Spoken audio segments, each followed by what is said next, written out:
Assalamualaikum warahmatullahi wabarakatuh. Teman-teman, kembali lagi di channel YouTube saya, Khairun Imam. Gimana nih kabar kalian? Semoga kita semua selalu diberi kesehatan, kemudahan, dan juga limpahan rezeki dari Yang Maha Kuasa, teman-teman ya. Nah, di video kali ini kita akan melihat bagaimana update terkait dengan fitnah kasus ijazah palsu Pak Jokowi. Nah, ini ada informasi teman-teman ya, kalau kuasa hukum Pak Jokowi ternyata sudah akan merampungkan 4 berkas ataupun 4 nama yang akan siap dilaporkan ke pihak berwajib yang selama ini memang koar-koar memfitnah Pak Jokowi terkait dengan ijazah palsu. Dengar-dengar sih ada inisial R gitu. Apakah Roy Suryo? Waduh. Nanti akan kita lihat videonya teman-teman ya.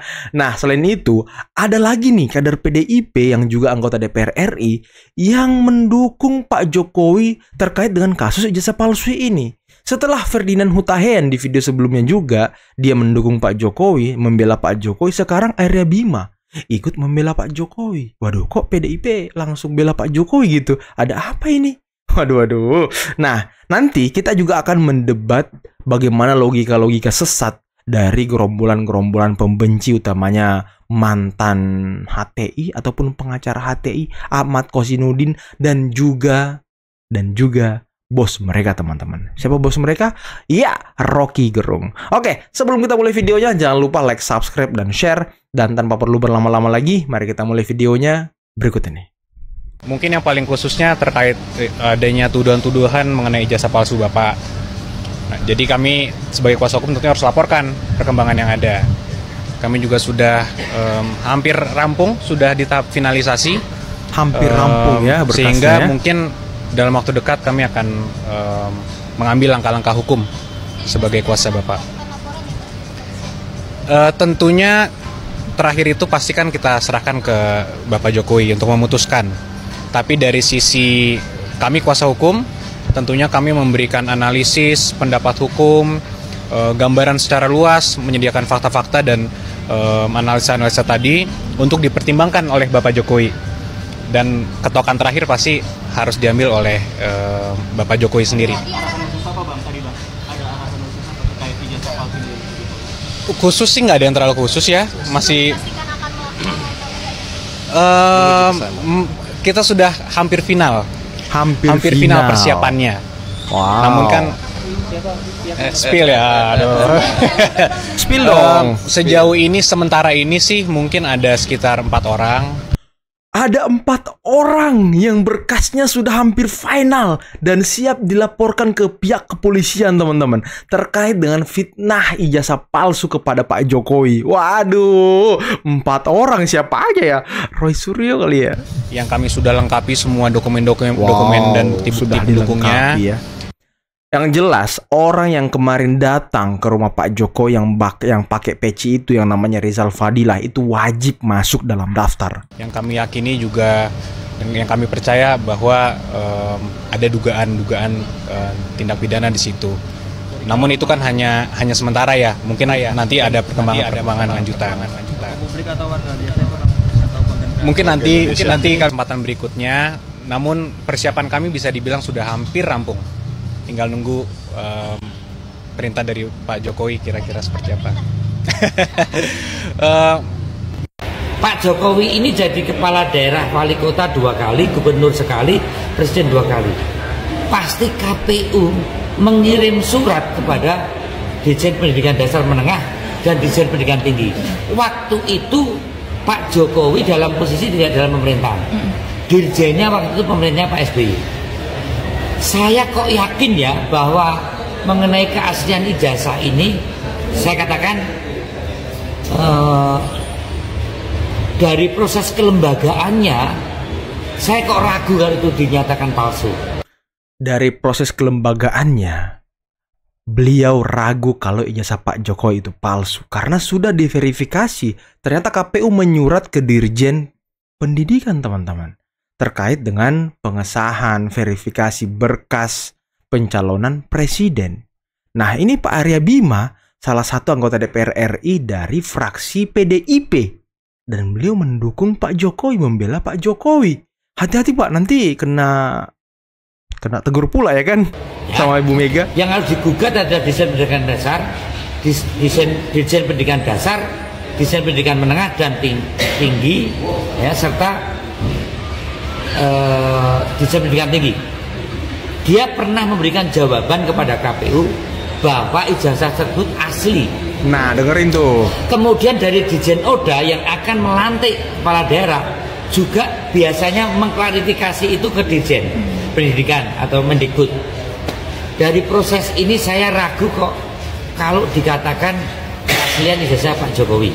Ya. Amin Rais ketakutan dan menjilat ludah sendiri. Kemarin teriak menuduh ijazah Jokowi palsu, selalu menyerang Jokowi. Sekarang pada saat Jokowi akan melaporkan pembuat fitnah ijazah palsu, Amin Rais sok-sokan mendukung Jokowi. Amin Rais berkata, ya kan? Dia mendukung Jokowi untuk menyuruh lawyersnya melaporkan para pembuat fitnah supaya para pembuat fitnah segera ditangkap dan masuk bui. Nah, gimana nih? Kemarin Amin Rais juga teriak-teriak menuduh ijazah Jokowi palsu, menyerang Jokowi. Sekarang digertak sedikit oleh Pak Jokowi, langsung gemetar, berbalik arah mendukung Jokowi. Waduh, teman-teman, sebelum kita dengarkan si pengacara HTI ini, kalau kata orang si Tompel ini ya, saya tertarik dengan apa yang dijelaskan oleh Bung Arya Bima tadi. Bisa kita dengarkan bersama. Ketika KPU memverifikasi berkas Pak Jokowi di tahun 2014, KPU menyurat ke lembaga-lembaga pendidikan tinggi, menengah, dasar, dan juga atas gitu. Mendikbud kalau nggak salah ya namanya ya. Dan sudah diverifikasi juga. Dan ketika mau dilantik, Mendagri juga memverifikasi berkas lagi. Dan meminta jawaban serta penjelasan ke Menteri Pendidikan atau Dirjen Pendidikan. Berarti secara kelembagaan menurut Bung Arya Bima, clear ijazah Pak Jokowi itu tidak palsu, teman-teman. Ngeri juga ya. Anda melaporkan Bambang Tri dan Gus Nur mengedarkan kabar bohong karena ijazah palsu. Anda pernah lihat ijazah aslinya? Enggak pernah lihat. Nah, bermain logika. Saya balik lagi, kita kan dibawa narasi Bermain diyakinkan logika oleh kuasa hukum saudara Jokowi, kami sudah melihat ijazah itu dan kami tidak perlu menunjukkan pada publik. Seolah-olah kita diminta untuk percaya apa yang disampaikan oleh kuasa hukum karena kuasa hukum Jokowi sudah melihat dan ada. Pertanyaannya dua. Yang ada itu asli atau tidak? Yang kedua, benar sudah ada uji atau tidak terhadap ijazah yang dia lihat itu? Mau diuji. Nah, kalau ya kita kan? bicara otoritas, untuk membuktikan sebuah dokumen itu apakah asli atau ada masalah dalam tanda petik, ya dalam hal ini palsu gitu, itu otoritasnya bukan kuasa hukum. Kuasa hukum nggak bisa begitu. Saya pun ya sebagai lawyer, ketika ada data dari klien, calon klien, saya kasih disclaimer saja. Oh, ini asli sesuai dengan pernyataan dia. Udah begitu saja. Saya nggak mungkin cek laboratorium forensik. Ngapain capek begitu?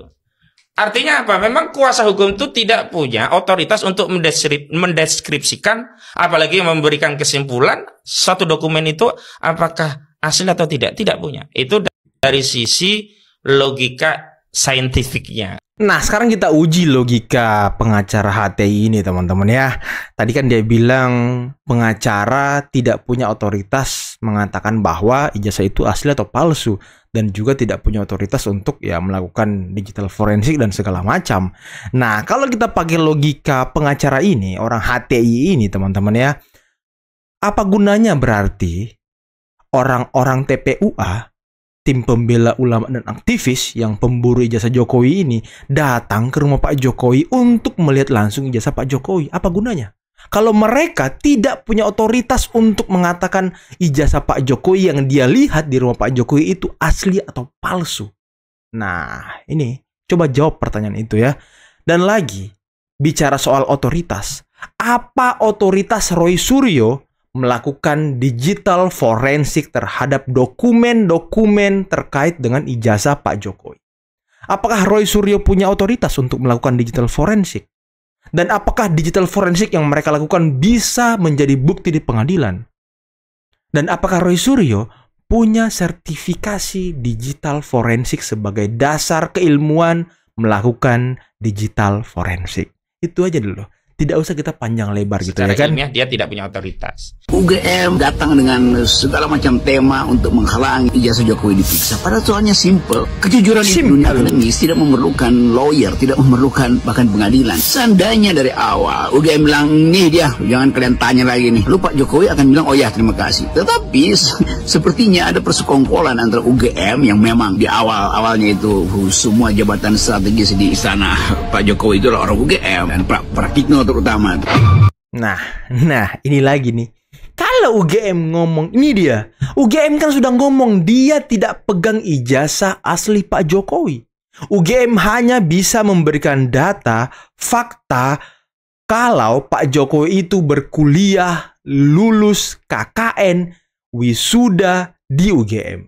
Berarti apa? Apa artinya Rocky Gerung? Apa artinya kalau UGM berkata seperti itu? Berarti Pak Jokowi merupakan lulusan UGM dan sudah pasti beliau memegang ijazah asli. Logikanya tuh coba logikanya diluruskan dulu gitu ya kan. Sebenarnya tuh nggak Jangan ada menyesatkan yang rakyat untuk demo gitu ya. Cuman kalau misalkan mau demo tuh minimal ngerti gitu loh. Apa yang mau dituntut, apa yang mau disuarakan. Ini menolak wapres yang backingi mafia beras. Ini mungkin ada hubungannya ya dengan Menteri Pertanian Bapak Amran Sulaiman kemarin yang bercerita gitu ya bahwasanya pernah ditegur sama wapres gitu gara-gara menutup perusahaan mafia beras gitu. Padahal yang diceritakan sama Pak Amran ini adalah kejadian masa lalu nih ya. Nih, gue ambil artikel dari Tempo ya, media yang paling kalian percaya nih ya. Bahwasanya yang dimaksud sama Pak Amran itu bukan Gibran gitu, bukan wapres kita, Gibran Rakabuming Raka, bukan. Ini adalah kejadian masa lalu di saat Pak Amran ini menjadi Menteri Pertanian. Nih, waktu itu di tahun 2014 sampai 2019. Dan di 2023 sampai 2024 ya. Karena waktu itu Bapak Yassin Limpo tersandung kasus korupsi gitu ya. Jadi Pak Amran ini didapuk untuk menjadi Menteri Pertanian lagi gitu. Dan sekarang juga menjabat menjadi Menteri Pertanian di era Prabowo Gibran. Yang diceritakan itu adalah wapres di kala itu. Nah, siapa tuh? Antaranya Pak Yusuf Kala atau Bapak Ma'ruf Amin. Gitu. Ya, kayaknya sih. Ya, teman-teman, mari kita dengarkan dulu ocehan dari Ketua Sengkuni Indonesia. Ketua Sengkuni Indonesia ya kan. Saya yakin sebagian besar anak bangsa sudah tambah muak dengan masalah ijazah palsu Jokowi. Saya juga muak, Mbah. Tapi bukan muak masalah ijazah, tapi muak dengan muka Mbah Amin dan kroni-kroninya. Akan tetapi, ternyata Jokowi bukan figur penakut.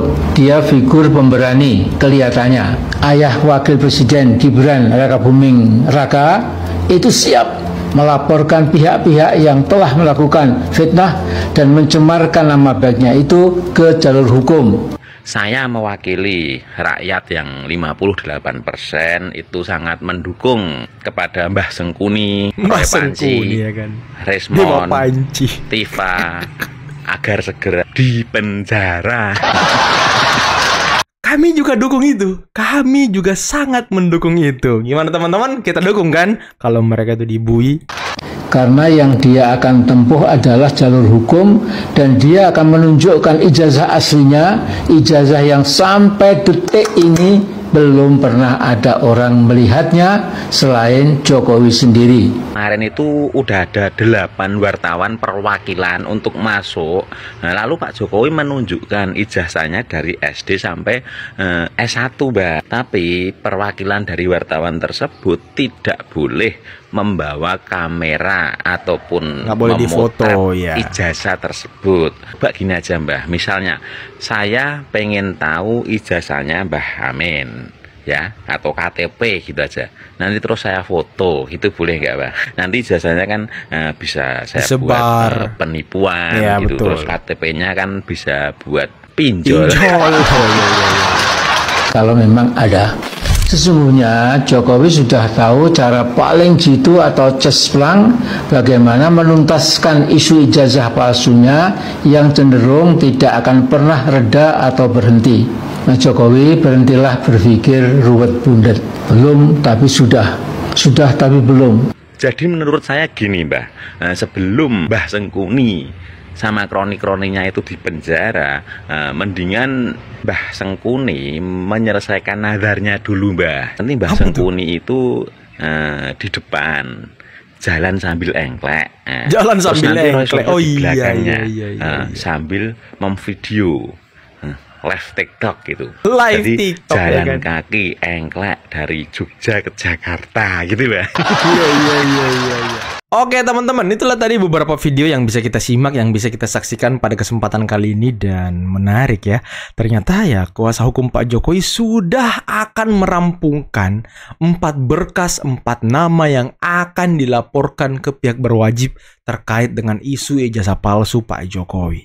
Dan tadi Bung Arya Bima, salah satu anggota DPR RI dan juga kader Demokrat, membela Pak Jokowi dan yakin bahwa ijazah Pak Jokowi tidak palsu. Karena waktu mendaftar sebagai calon presiden, KPU sudah memverifikasinya melalui Dirjen Pendidikan Tinggi, Menengah, Dasar, dan juga atas, teman-teman ya. Dan ketika beliau akan dilantik gitu sebagai presiden, Kemendagri juga sudah memverifikasinya ke Dirjen Pendidikan. Nah, berarti clear dari secara kelembagaan.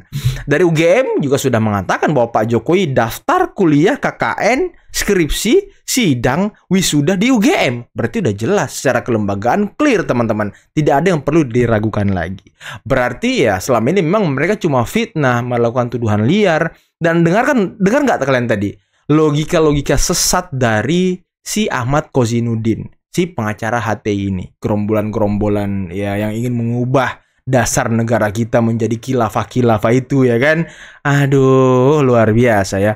Dan juga tadi ya Rocky Gerung logikanya juga agak aneh gitu. Katanya UGM melakukan membela terus-terusan Pak Jokowi. Bukan membela, tapi itulah faktanya. Orang kalau berbicara fakta tapi menguntungkan Pak Jokowi, dibilanglah melindungi Pak Jokowi. Nah ini, ketika hati seseorang itu sudah busuk, apapun yang dia dengarkan, hal-hal positif, ya tidak akan masuk telinganya. Dan mereka akan mencari celah untuk ya membuat itu sebagai hal yang busuk. Gitu teman-teman. Logika-logika berpikir mereka tuh, waduh, agak sesat. Dan terkait otoritas tadi, saya sudah ngomong tadi ya, apa otoritas si Roy Suryo melakukan digital forensik. Dan apa dasar hukumnya dia melakukan digital forensik? Karena ya orang yang melakukan digital forensik itu ya harus ada klasifikasinya juga, teman-teman ya. Tidak sembarang juga orang melakukan digital forensik asal pakai aplikasi, asal bisa menjalankan aplikasi, kemudian dia sudah mengatakan digital forensik. Oh no, nggak begitu teman-teman, nggak begitu ya.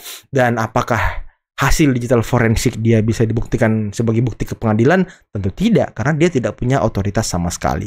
Oke teman-teman, mungkin cukup sekian dulu video kali ini. Jangan lupa like, subscribe, dan share videonya.